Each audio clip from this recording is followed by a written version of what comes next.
తెలుగు శ్రోతలందరికీ నమస్కారం అండి. మన అలనాటి కథలు ఎవర్ గ్రీన్ స్టోరీస్ ఛానల్కి మీ అందరికీ స్వాగతం. ఒక రాత్రి కథ ధారావాహిక వింటున్నామండి. రచన శ్రీమతి హేమంత్ గారు. ఇక ఆలస్యం చేయకుండా మనం కథలోకి వెళ్ళిపోదామండి. వీడియో చూసిన వెంటనే లైక్ చేసి షేర్ చేసి తప్పకుండా సబ్స్క్రైబ్ చేసుకోండి. మన ఛానల్ని బెల్ ఐకాన్ యాక్టివేట్ చేసుకోండి. అంతా విని గాఢంగా నిట్టూర్చింది వజ్రాక్షి.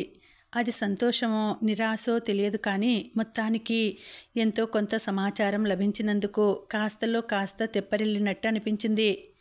సరే, మిగతా విషయాలు రేపు చూద్దాం, మీరిక వెళ్ళండి అని చెప్పేసి వాళ్ళని పంపించేసింది. ఆ వెంటనే మళ్ళీ పచార్లు ప్రారంభించింది. అలా తిరుగుతూ ఉండగానే ఆమె మస్తిష్కంలో తటిల్లతల తలుక్కుమందో అద్భుతమైన ఆలోచన. అంతే, ఇంకొక క్షణం కూడా జాగు చేయలేదు. గజానికొక అంగచొప్పున వేసుకుంటూ పరుగులాంటి నడకతో సౌదామిని గదికి చేరుకుంది. ప్రధాన మందిరం నుంచి కూతురి శయ్యాగారానికి చేరుకునే లోపలే వెళ్ళిన వెంటనే తానేం చెప్పాలి, ఎలా చెప్పాలి, దేని తర్వాత ఏది మాట్లాడాలి వంటి విషయాలలో ఆమె మదిలో ఒక పటిష్టమైన ప్రణాళిక తయారైపోయింది. పరుగున వచ్చి ఆయాసపడుతూ తన గది ద్వారం వద్దనే ఆగిపోయిన తల్లిని చూస్తూనే దిగ్గున లేచి కూర్చుంది శయ్యపైన పడుకున్న సౌదామిని. తల్లి ముఖంలో చిందులేస్తున్న సంతోషం, సంబరం ఇవన్నీ చూడగానే ఆమెకి అర్థమైపోయింది భుజగభూషణ వర్మ ఆచూకీ లభించి ఉంటుందని. అందుకే తల్పం దిగి పరిగెత్తుకుంటూ వజ్రాక్షి దగ్గరికి వచ్చేసింది. అమ్మా, ఆయన వారి గురించి ఏమైనా తెలిసిందా? ఉద్వేగంగా ప్రశ్నించింది. లోనుంచి ఎగతన్నుకొస్తున్న రొప్పు వల్ల నోటితో సమాధానం చెప్పలేకపోవడంతో అవును అన్నట్టుగా తలూపింది వజ్రాక్షి. అసలు ఎవరాయనా, ఎక్కడ ఉన్నారు, ఎప్పుడు వస్తున్నారు? ఒకదాని తర్వాత ఒకటిగా వెంటనే ఆమె సందేహాస్త్రాలను సంధిస్తుంటే వింటూ ఉక్కిరి బిక్కిరి అయిపోయింది వజ్రాక్షి. అప్పటికి కాస్త ఆయాసం తగ్గడంతో ఆగాగు, అన్నీ చెబుతాను, ఆగు తల్లి అని కూతుర్ని ప్రేమగా మందలించింది. అతగాడు రాజమహల్లో ఉన్నాడట, అత్యవసర కార్యంలో తలమునకలుగా ఉన్నాడట, అందువల్ల వెంటనే రాలేడట, కాబట్టి అని చెప్పడం ఆపి కూతురి ముఖంలోనికి చూసింది. కాబట్టి నేను ఆగలేకపోతున్నాను, దయ ఉంచి త్వరగా చెప్పమ్మా. తల్లిని భుజాలు పట్టి ఊపేస్తూ తొందర పెట్టేసింది. అది చూసి చిన్నగా అదోలా నవ్వింది వజ్రాక్షి.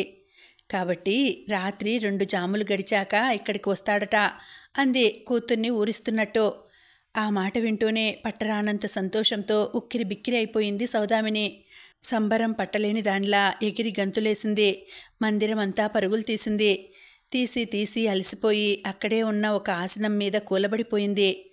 కూతురి క్షేమం కోసం తను అప్పటికప్పుడు సృష్టించిన ఒక చిన్న అబద్ధం సౌదామిని అంతలా సంతోషపరచడం చూసి తాను ఆనందించింది వజ్రాక్షి. అబద్ధానికే ఇంతగా సంబరపడిపోతున్న సౌదామిని ఇదే నిజమైతే ఇంకెంత సంతోషిస్తుందో అనుకుంటూ ఉంటే ఆమె నుంచి అప్రయత్నంగానే ఒక నిట్టూర్పు వెలువడింది. అంతలో కర్తవ్యం గుర్తు రావడంతో ఆలోచనల్లోంచి బయటపడి తిరిగి యథాస్థితికి వచ్చింది. వస్తూనే నెమ్మదిగా తనయను సమీపించింది. ఇప్పుడు సంతోషంగా ఉందా నీకు? ఆమె భుజం మీద చెయ్యి వేస్తూ అనునయంగా అడిగింది. ఆనందంగా తలూపింది సౌదామిని. కనుక నువ్విప్పుడు ఒక పని చేయాలి చెప్పింది. ఏమిటి? ముందు మీగడ మేనికి పట్టించుకొని అభ్యంగన స్నానం చేయాలి. ఆ తర్వాత చక్కగా అలంకరించుకోవాలి. ఆ తర్వాత కడుపు నిండా ఏదైనా తిని అప్పుడు అతగాడి కోసం నిరీక్షించాలి. ఏమంటావ్ అంది. తల్లి మాటలకి సిగ్గుల మొగ్గైపోయింది సౌదామిని. నీ మాట నేనెప్పుడైనా కాదన్నానా? సరేనమ్మా అని చెప్పేసి లజ్జాభారాన్ని ఓపలేనట్టుగా ముఖాన్ని అరచేతుల్లో దాచుకుంది. అది చూసి తృప్తిగా నిట్టూర్చింది వజ్రాక్షి. ఆ వెంటనే పరిచారికల వైపు తిరిగి కనుసైగ చేసింది. తక్షణం వాళ్ళు సౌదామిని స్నానాధికాలు చేయించేందుకు తీసుకొని పోయారు. చెలుల వెంట సంతోషంగా లోనికి వెడుతున్న కూతుర్ని చూసి మరోసారి తృప్తిగా నిట్టూర్చి అక్కడి నుంచి వెనుదిరిగిందామె. వెంటనే ఒక సాధారణమైన వస్త్రం తీసుకొని తనని ఎవరూ గుర్తుపట్టకుండా నిండా ముసుగు వేసుకుంది. ఇంట్లో ఎవరితో ఏమీ చెప్పకుండానే ప్రధాన ద్వారం దాటి బయటకు నడిచింది. తనయ క్షేమమే లక్ష్యంగా స్థిరంగా అడుగులు వేస్తూ ధైర్యంగా మందిర ప్రాకారం దాటి రాజమార్గం దిశగా కదులుతూ క్షణాల్లో చీకట్లో కలిసిపోయింది. సువర్ణవల్లిని స్వగృహంలో వదిలి వెనుదిరిగి వస్తున్న భుజగభూషణ వర్మకి నగర పొలిమేరల్లో అడుగు పెడుతుండగానే మనసంతా అలజడిగా అయిపోయింది. పొలిమేరలు దాటి కొంచెం ముందుకు రాగానే వరుసలు తీరి కనిపించాయి పూలంగళ్ళు. వాటిని చూస్తూనే మరింత ఆతృతకి లోనయ్యాడు. ఆ ఆదుర్దాలోనే అసంకల్పితంగానే శకటాన్ని అక్కడ ఆపమంటూ చోదకుడికి ఆజ్ఞలిచ్చేశాడు. ఎటూ కాని ప్రదేశంలో ఎందుకు ఆపమంటున్నాడో తెలియక విస్తుపోతూనే రథాన్ని నిలువరించేశాడు సారథి. ఆ వెనువెంటనే అతన్ని అనుసరించి వస్తున్న మిగతా రక్షక దళం కూడా ఆగిపోయింది. శకటం ఆగడమే ఆలస్యం. గబుక్కున అందులోంచి కిందికి దూకేశాడు భుజగభూషణుడు. దిగగానే పూల అంగడి వైపు కదలబోతున్న అతడికి చప్పున అడ్డు తగిలాడు సారథి. తమరికి ఏం కావాలో సెలవియ్యండి నాయక, తమ ఆజ్ఞను శిరసావహించేందుకు నేను సిద్ధంగా ఉన్నాను అంటూ చప్పున వాస్తవంలోనికి వచ్చాడు భుజగభూషణ వర్మ. చుట్టూ చూశాడు. తన వెనుకనే కనిపించింది మంది మార్బలం. అప్పుడు స్ఫురణకు వచ్చింది ఆ పూలంగళ్ళ దగ్గర తను శకటాన్ని ఎందుకు ఆపించాడో. పొలిమేరల్లోకి ప్రవేశించి పూల అంగళ్లను చూడగానే అతడికి సౌదామిని కళ్ళ ముందు కదిలింది. ఆమె జ్ఞప్తికి రావడమే ఆలస్యం. తక్షణం ఆమెను చూడాలి అనిపించింది. ఆ పూలంగళ్ళు ఉన్న వీధిని దాటి మరి కొంచెం ముందుకు వెడితే అదే వేశ్యావాటిక. ఆ వాడ ఆరంభంలోనే సౌదామిని నివసించే భవంతి. తను ఆమెకి కూతవేటు దూరంలోనికి వచ్చేశాడన్న నిజం గుర్తుకు రావడమే ఆలస్యం. వెంటనే రథాన్ని ఆపమంటూ ఆజ్ఞలు జారీ చేసేశాడు. కేవలం సౌదామిని మత్తులో పడి ప్రస్తుతం తనున్న పరిస్థితి మరచి తన పదవి, అధికారం, చుట్టూ ఉన్న మంది మార్బలాన్నంతటినీ మర్చిపోయి మరీ తాను చేయబోయిన అనాలోచితపు పనిని గుర్తు తెచ్చుకునేసరికి కలవరపడ్డాడు. సారథి కనుక సమయానికి అడ్డు తగలకపోయి ఉంటే తన గుట్టు కాస్త రాజమహల్లో రెట్టయి ఉండేది అనుకుంటూ ఉంటే ఒళ్ళంతా చెమటలు పట్టేశాయి. అదే జరిగితే దయాకర వర్మ సంగతిలా ఉన్నా ముందు తన మేనత్త త్రిపుర ఊరుకోదు. అప్పగించిన పనిని మధ్యలో వదిలేస్తే ఆమెకి చాలా ఆగ్రహం కలుగుతుంది. ఆమె గనుక ఆగ్రహిస్తే ఇక తనూ లేడు, తన పదవి ఉండదు. ఒక్క ముక్కలో చెప్పాలంటే నిలువ నీడ కూడా ఉండదు తనకి. కానీ ఎందుచేతనో సౌదామినిని చూడకుండా అక్కడి నుంచి కదలడానికి మనసు మొరాయిస్తోంది. అటు చూస్తే పటిష్టమైన కోటలో పాగా, ఇటు చూస్తే బలమైన వలపు బంధం. దేన్ని కాదనుకోలేక ఏం చేయాలో పాలుపోక శకటానికి ఆనుకుని ఆలోచనలో పడ్డాడతను. సరిగ్గా అదే సమయంలో అక్కడికి చేరుకుంది వజ్రాక్షి. తను పంపిన మనుషులు తెచ్చిన వివరాల ఆధారంగా తనే స్వయంగా మహలు పరిసరాలకి చేరుకుని అక్కడ కాపు కాసి భుజగభూషణుడి గురించి ఆరా తీయాలని బయలుదేరింది. పగటిపూట అయితే అందరూ తనని గుర్తుపట్టే ప్రమాదం ఉంది కనుక ఆ పనిని రాత్రికి రాత్రే నిర్వర్తించాలని నిర్ణయించుకుంది. అందుకోసమే ముసుగు వేసుకుని ఇంట్లోంచి బయటపడింది. కానీ వీధి చివరికి వచ్చేసరికల్లా వెదకబోయిన తీగ కాలికి తగిలినట్టుగా సాక్షాత్తు భుజగభూషణుడే ఎదురుగా కనిపించేసరికి మొదట ఆశ్చర్యపోయింది. తర్వాత ఆనందపడింది. తనకి ఎంతో శ్రమ తప్పిపోయినందుకు. ఆ సంబరంలోనే అతడిని సమీపించబోయి అతడి చుట్టూ ఉన్న రక్షక దళాన్ని గమనించి ఆఖరి క్షణంలో ఆగిపోయింది. కావలసిన మనిషి ఎదురుగానే ఉన్నా కలిసి మాట్లాడే పరిస్థితులు లేకపోవడంతో చాలా నిస్సహాయంగా అనిపించిందామెకి. కర్తవ్యం పాలుపోక పెదవి కొరుక్కుంటూ ఆలోచనలో పడింది. ఇంతలో ధర్మం చేయమన్నట్టుగా ఆమె దగ్గరికి వచ్చి చెయ్యి జాచాడు బిచ్చగాడు. ఎదురుగా కనపడిన బిచ్చగాడిని చూడగానే ఆమె ఆలోచనలు మారిపోయాయి. ఏమిటి, భిక్షం కావాలా? అతన్ని తేరిపారి చూస్తూ ప్రశ్నించింది. అవునన్నట్టు తల ఊపాడతడు. నన్నే భిక్షం అడుగుతున్నావు, నేనెవరో తెలుసా? అడిగింది. తల అడ్డుగా తిప్పాడతను. తెలియదు అన్నట్టుగా. తలపైన ఉన్న వస్త్రాన్ని కొద్దిగా తొలగించి తన ముఖాన్ని అతనికి మాత్రమే కనిపించేటట్టుగా చూపింది. వీధి దీపాల వెలుగులో ఆమెను గుర్తుపట్టి నిశ్చేష్టుడయ్యాడు. ఆ వెంటనే తేరుకుని గబుక్కున అక్కడి నుంచి వెళ్ళబోయాడు. ఆగో, ఆజ్ఞాపించిందామే. టక్కున ఆగిపోయాడు బిచ్చగాడు. నాకొక సహాయం కావాలి, చేస్తావా? అడిగిందామే. అది వింటూనే నోరు వెళ్ళబెట్టాడతను. నేను మీకు ఏం చేయగలను అన్నట్టు. ఇలా అడిగానని అంత ఆశ్చర్యపోనక్కర్లేదు. నువ్వు విన్నది నిజమే. నాకు నీ సహాయం కావాలి. నేను చెప్పినట్టు చేస్తే నీకు బహుమానంగా కొంత ధనం కూడా ఇస్తాను అంది. నడుమున దోపుకున్న చిన్న నాణాల మూట తీసి అతడికి అగ్గుపడేలా పట్టుకుంటూ. మూటను చూడగానే బిచ్చగాడి కళ్ళు మెరిశాయి. చెప్పండమ్మా, ఏం చేయాలి? ఉత్సాహంగా అడిగాడు. వెంటనే అతన్ని దగ్గరగా పిలిచి చెవిలో చెప్పింది ఏం చేయాలో. అంగీకారంగా తల ఊపేసి దూరంగా కనిపిస్తున్న భుజగభూషణుడి వైపు కదిలాడు భిక్షకుడు. తిన్నగా వెళ్ళి అతడికి ఎదురుగా నిల్చున్నాడు. అయ్యా, ధర్మం, చీకటి పడిపోయిందయ్యా, ఆకలిగా ఉంది, ధర్మం చెయ్యండయ్యా అన్నాడు. అతడి అర్థింపులతో ఉలిక్కిపడి ఆలోచనల్లోంచి బయటపడ్డాడు భుజగభూషణుడు. చీకటి పెరుగుతుంటే ఆకలి కూడా పెరుగుతుంది. అయ్యా ధర్మప్రభువులు, నా మాటలు ఆలకించండి అన్నాడు అతడికి మరింత సమీపంగా వెడుతూ. ఆ మాటలు వింటూనే బ్రుక్కుటి ముడేశాడు. చీకటి, ఆకలి అన్న పదాలను పట్టి పట్టి అదో రకంగా అంటున్న అతడి తీరు భుజగభూషణుడికి వింతగా అనిపించింది. కొద్దిగా తల తిప్పి భిక్షకుడిని పరికించి చూశాడు. అతడు తన వైపు చూడడమే తడవుగా మళ్ళీ విజృంభించాడు బిచ్చగాడు. మనుషులను అందరినీ దేవుడు ఒకేలా పుట్టించలేదు బాబయ్య. మనుషుల తీరు వేరే వేరే ఉన్నట్టే వాళ్ళ ఆకలి కూడా వేరే వేరే ఉంటుందండి బాబయ్య. కొంతమందికి ఆకలి అన్నంతో తీరుతుంది, మరి కొందరికి ఆకలి వెన్నెలతో తీరుతుంది. నాకు అంతే బాబయ్య, ధర్మం చేయండి బాబయ్య అన్నాడు దోసిలొగ్గి అతడి ముందు నిలబడుతూ. అతడి మాటలకి భుజగభూషణుడి కనుబొమలు ఆశ్చర్యంతో పైకి లేచాయి. ఒక మామూలు ముష్టివాడు ఏమిటిలా మాట్లాడుతున్నాడు అనిపించింది. నువ్వు చాలా వింతగా మాట్లాడుతున్నావు అనేశాడు ఇక ఉండబట్టలేక. అవునాయక, ఇతడి మాటలు వింటుంటే నాకు అలాగే అనిపిస్తోంది ఠక్కున అన్నాడు పక్కనే ఉండి జరుగుతున్న దాన్నంతటినీ గమనిస్తున్న భటులలో ఒకడు. పూర్వాశ్రమంలో నువ్వు కవివి గాని కాదు కదా, ముష్టిని కూడా చాలా కవితాత్మకంగా ఎత్తుకుంటున్నావు. వెంటనే భిక్షగాడి వైపు తిరిగి వెటకారం చేశాడు ఆ పక్కనే ఉన్న మరొక భటుడు. ఏమిటో మీరంతా ఏమేమో అనుకుంటున్నారు గాని నాకు అవేవీ తెలియవండయ్యా. నాకు తెలిసిందల్లా అడుక్కోవడం, వచ్చిన డబ్బుతో కడుపు నింపుకోవడం కోసం ఏదైనా కొనుక్కోవడం, ఇంతే. మీకు ఇంకో విచిత్రం చెప్పనా? నాకు పగటిపూట అస్సలు ఆకలే ఉండదు.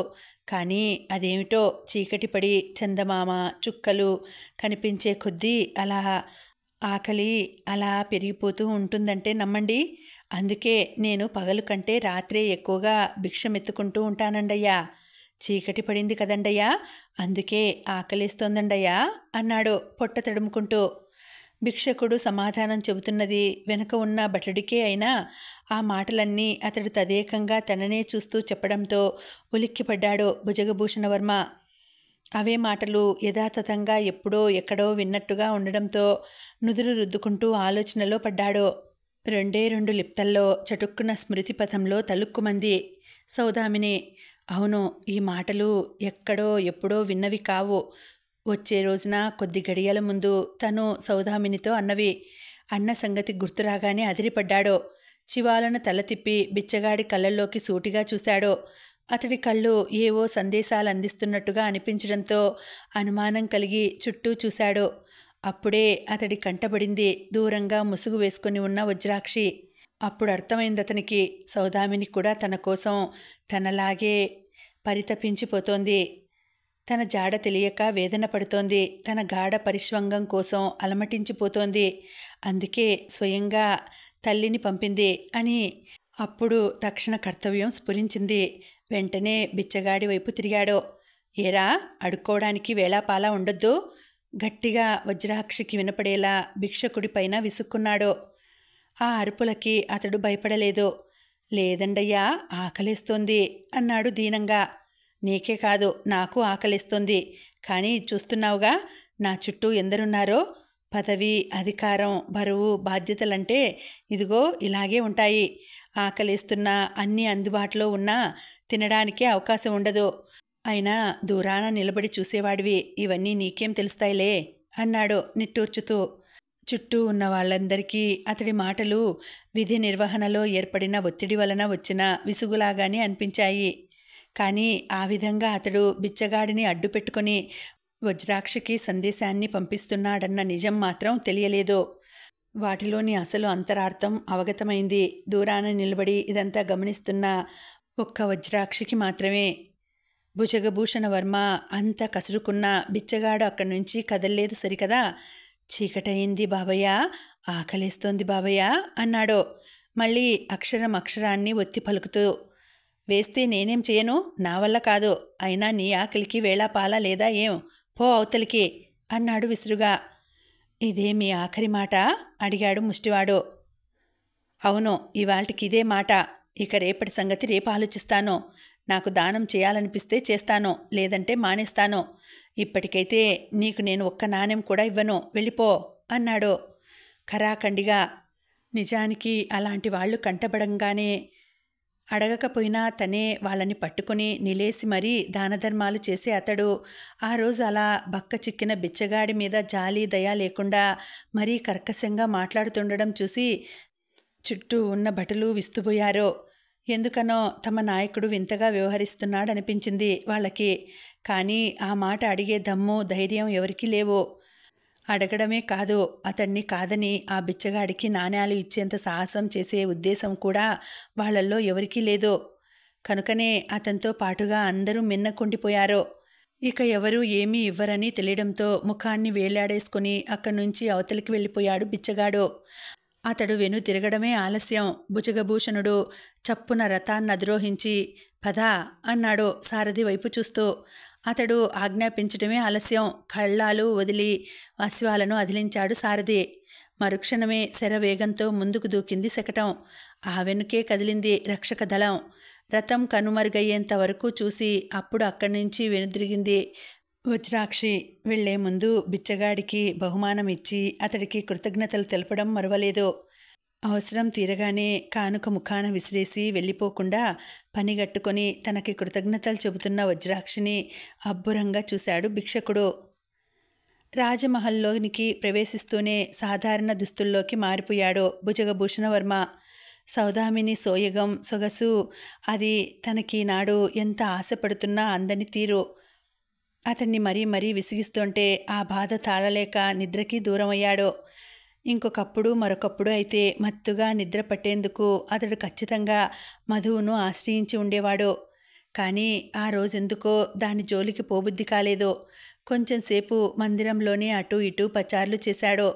దూర ప్రయాణం వల్ల అలసిపోయిన శరీరం విశ్రాంతిని కోరుకుంటున్నా కనులకు మాత్రం నిద్ర రావట్లేదు. సౌదామిని అందుబాటులో లేకపోవడం వల్ల అతడిలోని మదనతాపం అంతకంతకు పెరుగుతోందే తప్ప తగ్గట్లేదు. ఆ విరహాన్ని తాళలేక ఉడుకులెత్తుతున్న శరీరాన్ని చల్లబరుచుకునేందుకు చంద్రకాంతి శిలావేదికను ఆశ్రయించడం మినహా మరో మార్గం కనిపించలేదు. ఆ ఉద్దేశంతోనే అటు కదిలాడో. సరిగ్గా 4 బారలు నడిచాడో లేదో పరిగెత్తుకుంటూ వచ్చి అతడి దారికి అడ్డుపడిపోయారు విరాజిత మందిరం వద్ద పహారా కాస్తున్న భటులు. వస్తూనే వంగి వంగి అభివాదాలు చేశారు. అనంతరం తాము తెచ్చిన వార్తని అతడికి నివేదించారు. వారందించిన సమాచారం వింటూనే భుజగభూషణ వర్మ నిశ్చేష్టుడైపోయాడు. అది కూడా 2 లిప్తల కాలం మాత్రమే. తక్షణమే ఆ దిగ్భ్రమలోంచి తేరుకున్నాడు. తేరుకున్న మరుక్షణం వింటి నుంచి వెలువడిన బాణంలా విరాజిత మందిరం వైపు దూసుకుపోయాడు. ఒక విధంగా చెప్పాలంటే మనస్థితి సరిగ్గా లేని సమయంలో అలా పరుగులెత్తాల్సి రావడం అతడికి చాలా చిరాకుని అసహనాన్ని కలిగిస్తోంది. కానీ తప్పదు. రాజమహల్లో సుస్థిర స్థానాన్ని సంపాదించాలంటే ఈ మాత్రం త్యాగం తప్పదు. అందుకే అధికారం మీదుండే మక్కువే మనిషిని కొన్ని విషయాల్లో నిద్రాహారాలకి దూరం చేసి కొన్ని త్యాగాల వైపు నడిపిస్తుంది అన్న నిజానికి ప్రతీకలా ఉన్నవాడు ఉన్నట్టుగా పరుగు తీస్తున్నాడు. పెద్ద పెద్ద అంగలు వేసుకుంటూ శరవేగంతో ఉద్యానవనంలోనికి వచ్చేశాడు భుజగభూషణ వర్మ. తనను వెన్నంటి వచ్చిన 4 అంగరక్షకులని అక్కడే నిలువరించి తానొక్కడుగానే తోటలోనికి ప్రవేశించాడు. వెన్నెల వెలుగులో అక్కడక్కడా ప్రసరిస్తున్న కాగడాల కాంతిలో ఉద్యానవనమంతా మసకగా కనిపిస్తోంది. ఆ మసక వెలుతుల్లో 10 బారలు ముందుకు పోయినా విరాజిత కనపడలేదు. అయినా ఆమెను వెతుకుతూ అతడు ముందుకు సాగడం మానలేదు. సగం వెలుగులో అడుగులేస్తూ అంగరక్షకులను ఆపడం వరకు బావుంది. ఆ పిమ్మట కనీసం చేత్తో ఒక దివిటి అయినా తెచ్చుకోవలసింది తను. కబురు అందడమే ఆలస్యం. అనాలోచితంగా వచ్చేశాడు. అసలు బుద్ధి సరిగా లేనప్పుడు ఏ పని చేయనేకూడదు. చిచి, ఎక్కడికి పోయిందో నా తెలివంతా తనంతాను నిందించుకున్నాడు. చిరు వెలుగులోనే ముందుకు సాగుతున్న అతడి పాదాలు బంధం పడినట్టుగా ఆగిపోయాయి. అక్కడ విరాజిత కనిపించడమే అందుకు కారణం. ఎదురుగా సంపంగి పొద పక్కన విచ్చిన చంపకాల పరిమళాలను ఆఘ్రాణిస్తూ పొదకి అతి సమీపంలో సంపంగి చెట్టు కొమ్మల కిందనే నిల్చొని ఉందామే. సంపంగి పూల కొమ్మల్ని వంచి గుండెకి గట్టిగా హత్తుకుని ఓ పక్కకి తిరిగి వయ్యారంగా నిలబడిన ఆ భంగిమ విరాజితలోని విరహాన్ని కళ్ళకు కట్టినట్టుగా చూపిస్తోంది. కొద్దిగా తల పైకెత్తి చంద్రునికి అభిముఖంగా నిల్చొని ఉండడంతో జాబిలి వెలుగు ఆమె నునుపైన చెక్కిళ్లపై పడి అక్కడి నుండి కంఠసీమ మీదకి జాలువారుతూ పరావర్తనం చెందుతూ ఆమె అందాన్ని ద్విగుణీకృతం చేస్తోంది. వీటన్నింటికీ తోడు ఆమె బాహులలో నలుగుతున్న కొమ్మలకి పూసిన సంపంగి పూలు నలిగిన కొద్దీ మరిన్ని పరిమళాలు వెదజల్లుతున్నాయి. తొలిసారి అనుకోకుండా తాపసులకు సైతం మనసు చెదరగొట్టేలా ఉన్న ఆమె అద్భుత సౌందర్యాన్ని కళ్ళారా చూసిన భుజగభూషణ వర్మ చిత్తైపోయాడు. ఆ క్షణంలో అసంకల్పితంగానే విరాజిత ఇంత సమ్మోహనంగా ఉంటుందా? సౌదామిని ఈమె కాలి గోటికి కూడా చాలదు అనుకోకుండా ఉండలేకపోయాడు. ఆ భావనకి అతడి మనసు మత్తెక్కిపోయింది. ఒళ్ళెరగని ఆ వివసత్వంలోనే మెల్లగా ఒక్కో అడుగే వేసుకుంటూ విరాజితని సమీపించిన అతడు ఇద్దరికీ మధ్య ఇంకొక 2 అడుగుల దూరం ఉందనగా విద్యుద్ఘాతం తగిలిన వాడిలా ఆగిపోయాడు. ఎదురుగా కనిపిస్తున్న దృశ్యం చూసిన అతడి కళ్ళు పత్తికాయల్లా విచ్చుకున్నాయి. ఈసారి అతడిని నిరుత్తరుడిని చేసి నిలువరించింది విరాజిత సొగసో సౌందర్యమో కాదు, విషసర్పం. ఆమెకి అతి సమీపంలో కనిపిస్తున్న పాము కూన పడగ. విరాజిత ఒడిసి పట్టుకున్న కొమ్మలకి చుట్టుకొని ఆమె తలకి కొంచెం పైన భుజాలకి దగ్గరగా చేతి బొటన వేలంతే ఉన్న తన చిన్ని పడగను విప్పి అటూ ఇటూ ఊగుతూ ఆమెను కాటేసే తరుణం కోసం కాచుకొని చూస్తోంది త్రాచుపాము పిల్ల. మొగలి పొదలే కాదు, సంపెంగ గుబుర్లు త్రాచులకు ఆవాసమే అన్న నిజాన్ని విస్మరించి తన దూరంలో తానున్న విరాజిత పన్నగపు పిల్ల కదలికలను గమనించే స్థితిలో లేదు. ఇదంతా ప్రత్యక్షంగా చూస్తున్న భుజగభూషణ వర్మకి ఏం చేయాలో పాలుపోలేదు. నిజానికి నాగులలో పెద్ద పాముల కంటే కూనల విషమే ఎక్కువ ప్రమాదకరం. పైగా పాము కూనలకి పౌరుషం చాలా ఎక్కువ. ఏ చిన్న కదలికనూ అవి భరించలేవు. అలాంటి కూనల దగ్గర ఏమాత్రం అలికిడి చేసినా ప్రాణాల మీద ఆశను వదులుకోవలసిందే. అందుకే ప్రమాదానికి అతి చేరువలో ఉన్న ఆమెను ఎలా హెచ్చరించాలో అతడికి తోచలేదు. అలా అని చూస్తూ ఊరుకుంటే విరాజిత ప్రాణాలు తన కళ్ళ ముందే గాల్లో కలిసిపోయే ప్రమాదం ఉంది. ఇంకొకప్పుడు మరొకప్పుడు అయితే తన్ను మాలిన ధర్మం మొదలు చెడ్డ బేరం కనుక ఇంత సాహసం మనకేలా, ఎవరెలా పోయినా మనకనవసరం అనుకుని మిన్నకుండిపోయేవాడతడు. కానీ ప్రస్తుత పరిస్థితి వేరు. ఎదురుగా 1000 మంది అప్సరసల అందాన్ని తలదన్నేటట్టుగా ఉన్న సుందరిమణి. అపర రతీదేవిలా ఉన్న ఆమెను చూస్తూ చూస్తూ వదిలేయడానికి అతడికి మనసు రాలేదు. అంతటి అతిలోక సౌందర్యాన్ని, సోయగాన్ని నిష్కారణంగా పాము కాటుపాలు చేసి ఆమెను విగతజీవిగా చేయడానికి అతనిలోని రసిక రసజ్ఞుడు సుతరాము అంగీకరించలేదు.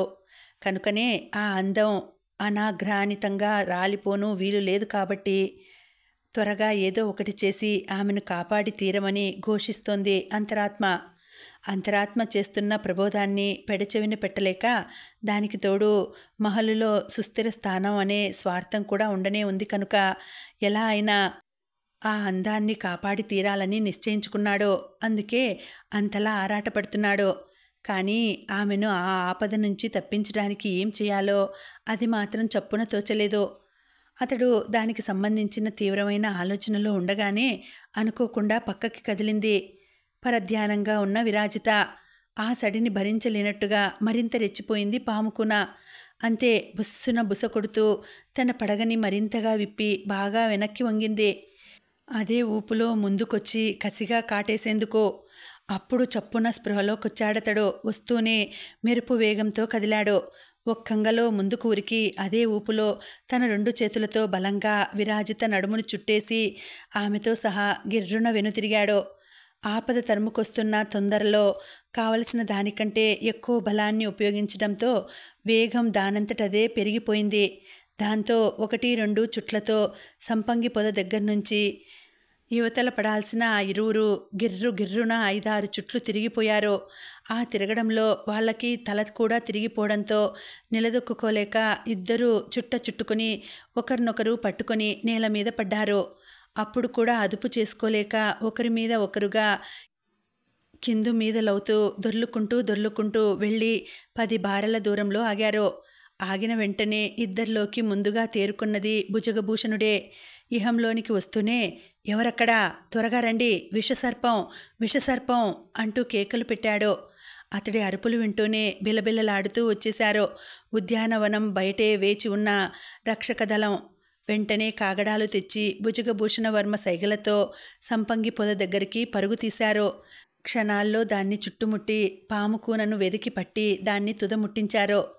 చుట్టూ ఇంత గందరగోళం జరుగుతున్నా కూడా చాలాసేపటి వరకు తను పొందిన దిగ్భ్రమ నుంచి బయటపడలేకపోయింది విరాజిత. కనుకనే ఇంచుమించు అరగడియ పాటు భుజగభూషణుడి చేతులు తన చుట్టూ, తను భయంగా అతడి సందిట్లో ఒదిగిపోయినట్టు అస్సలు గ్రహించలేకపోయింది. భటులు పాముకూన అంతు చూసి ఆ పరిసరాల నుంచి నిష్క్రమించాక కానీ ఆమెకి బాహ్య స్మృతి కలగలేదు. తెప్పరిల్లి చూసుకుంటే అప్పుడు అవగతమైంది ఆమెకి తను అతడికి ఎంత సన్నిహితంగా ఉండిపోయిందీనో. అదిరిపడి చప్పున అతడి చేతుల్ని తోసేసి దూరంగా జరిగి నిల్చుంది. విరాజిత స్పర్శ వీడి పట్టు వదిలిపోవడంతో అప్పటి వరకు భుజగభూషణుడిని ఆవరించుకుని ఉన్న మత్తు కూడా దిగిపోయింది. అరక్షణంలో తిరిగి సాధారణ స్థితికి వచ్చాడతడు. వెంటనే పొరపాటు గ్రహింపునకు వచ్చిన వాడిలా గబుక్కున తలదించుకుని క్షమించాలి అన్నాడు. ఉలిక్కిపడింది విరాజిత. అతడు క్షమాపణలు ఎందుకు కోరుతున్నాడో అంతుపట్టలేదామెకి. ఆ మాటే అడిగింది. ఎందుకు అంటూ. నీ నడుము పైన చేతులేసినందుకు అంటే బావుండదని, ఆతృతలో నిన్ను పట్టుకొని నేల మీద పడేసి పొర్లించినందుకు అన్నాడు. అనుకోకుండా చాలా ఘోరమైన తప్పిదం జరిగిపోయినందుకు చింతిస్తున్నాను అన్న భావాన్ని గొంతులో ధ్వనింపజేస్తూ. ఆ మాట వింటూనే ఒకంత తేలికగా నిట్టూర్చి పిమ్మట హాయిగా నవ్వేసింది విరాజిత. ఆ మాటకొస్తే నేనే మిమ్మల్ని క్షమాపణలు కోరాలి నొచ్చుకుంటున్నట్టుగా అంది. ఈసారి అతడు ఆశ్చర్యపోయాడు. దేనికి అయోమయంగా అడిగాడు. వేళకాని వేళలో ఇలా ఉద్యానవనంలోనికి వచ్చి మిమ్మల్ని అందరినీ ఇబ్బందికి గురి చేసినందుకు అపరాధిలా తల వంచుకుంటూ చెప్పింది. దానికే ఉంది, పర్వాలేదు చెప్పి నవ్వేశాడు. అతనంత ఉదారంగా మాట్లాడేసరికి అతడి పెద్ద మనసు ఆమెని ఆకట్టుకుంది. సమయానికి మీరు కనుక రాకపోయి ఉండుంటే నేను ఈ పాటకి ఆ సర్పం బారిన పడి ఉండేదాన్నేమో. ఇవాళ చాలా పెద్ద గండం నుంచి తప్పించారు నన్ను అని కృతజ్ఞతగా అంది. అలా అనకు, నేను నీ ప్రధాన అంగరక్షకుడిని కాబట్టి అనుక్షణం నిన్ను కంటికి రెప్పలా కాపాడుకోవడం, కాసుకోవడం నా బాధ్యత. నా విధిని నేను నిర్వర్తించాను అన్నాడు తల వంచుకుని. ఒక సామాన్య ఉద్యోగిలా తన ముందు అలా తల వంచుకొని వినయ విధేయతలతో నిల్చున్న అతన్ని చూస్తుంటే మనసు కలుక్కుమంది విరాజితకి. పైగా ఆమెకి తెలిసినంతలో అతడు పరిచారికల లగాయత్తు ఏ ఆడవారిని అసలు కన్నెత్తైనా చూడని మగవాడు అన్న సానుభూతి, సాభిప్రాయం కూడా భుజగభూషణుడి పైన ఉండనే ఉన్నాయి. ఆ క్షణంలో ఆమె జాలికి అది కూడా ఒక కారణమే. పైగా మనసుకు అనిపించినది మాటలలో చెప్పకుండా ఉండడం ఆమెకి సాధ్యం కాదు. కనుకనే వెంటనే బయటపడిపోయింది. మీరు నాకు అంగరక్షకులు అయితే అయి ఉండొచ్చు కాక, కానీ అంతకంటే ముందు బంధువులు. ఇది మాత్రం మర్చిపోకండి. ఇక ముందెన్నడూ నా ఎదుట ఒక సామాన్య రాజోద్యోగిలా మాత్రం వ్యవహరించకండి అంది అనునయంగా. ఆ మాట వింటూనే ఆశ్చర్యపోయాడతడు. ఇప్పుడు ఇంత అత్యవసరంగా మన బంధుత్వ ప్రస్తావన ఎందుకొచ్చింది ప్రశ్నించాడు. మీరు నా ముందు తల వంచుకొని మాట్లాడుతుంటేనూ చెప్పాలనిపించింది. ఉన్నది ఉన్నట్టుగా చెప్పేసింది. వింటున్న భుజగభూషణుడికి ఎగిరి గంతులేయాలన్నంత సంతోషం కలిగింది. కానీ అతి కష్టం మీద అణుచుకున్నాడు. అతడు మౌనంగా ఉండడం చూసి ఏమిటి మాట్లాడరు రెట్టించింది. ఏం లేదు, ఇక వెడదామా? ఆమెను వదిలి అక్కడి నుంచి వెళ్లాలని లేకపోయినా ప్రస్తుతానికి తప్పదు కనుక అయిష్టంగానే గుర్తు చేశాడు. కానీ విరాజితకి అప్పుడే రాజమహల్లోనికి వెళ్లాలని లేదు. ఇంకా చెప్పాలంటే ఆ రాత్రంతా తోటలోనే ఉండిపోవాలని ఉంది. అందుకే అతడు హెచ్చరించినా ఉన్న చోటు నుంచి కదల్లేదు. ఆమె ఉద్దేశం అతనికి అవగతమైంది. నిజానికి అతనికి కావలసింది కూడా అదే. అప్పుడు సంధించాడు అసలు సిసలైన సందేహాస్త్రాన్ని. అవును, అసలు ఈ సమయంలో నువ్వు తోడెవరూ లేకుండా ఇక్కడికెందుకు వచ్చినట్టు? పరిచారికలంతా ఏమయ్యారు? ఎవరి సంగతిలా ఉన్నా మీ అంతరంగికురాలు ఆ నవనీత ఏం చేస్తోంది? హఠాత్తుగా అప్పుడే గుర్తొచ్చినట్టు అడిగాడు. ఆ ప్రశ్న వింటూనే దీర్ఘంగా నిశ్వసించింది విరాజిత.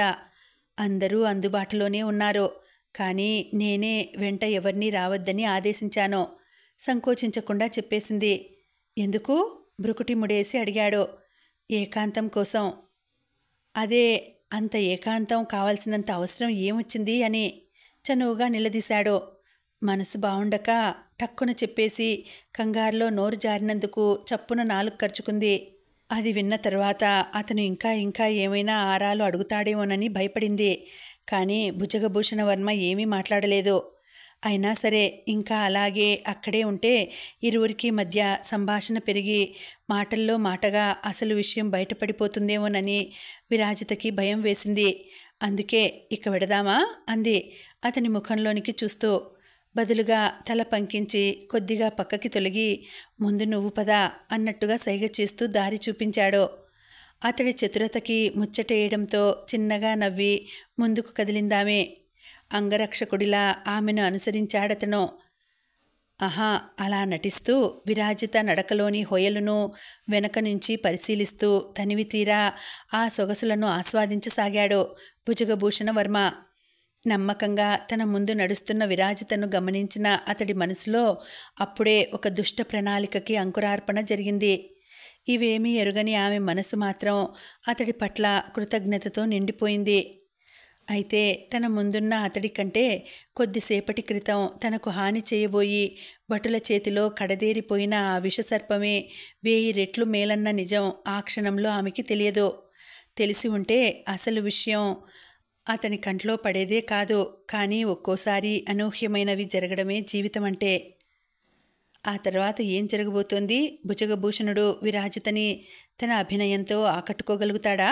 ఇప్పటికే భాసురవర్మని మనసులో నిలుపుకున్న ఆమె అతడి నటనకి లొంగుతుందా? మంచితనం నటిస్తూ విరాజితని లోబర్చుకోవాలనుకుంటున్న భుజగభూషణుడి తంత్రం పారుతుందా? అతన్ని మంచివాడుగా నమ్ముతున్న విరాజితకి సౌదామిని విషయం తెలుస్తుందా? ఇకపై ఏం జరగబోతోంది తెలియాలంటే తర్వాతి భాగం వరకు ఎదురు చూడాల్సిందే. కథ కొనసాగుతుంది. మళ్ళీ వచ్చే వీడియోలో తర్వాతి భాగం వినేద్దామండి. అంతవరకు సెలవు. నమస్తే.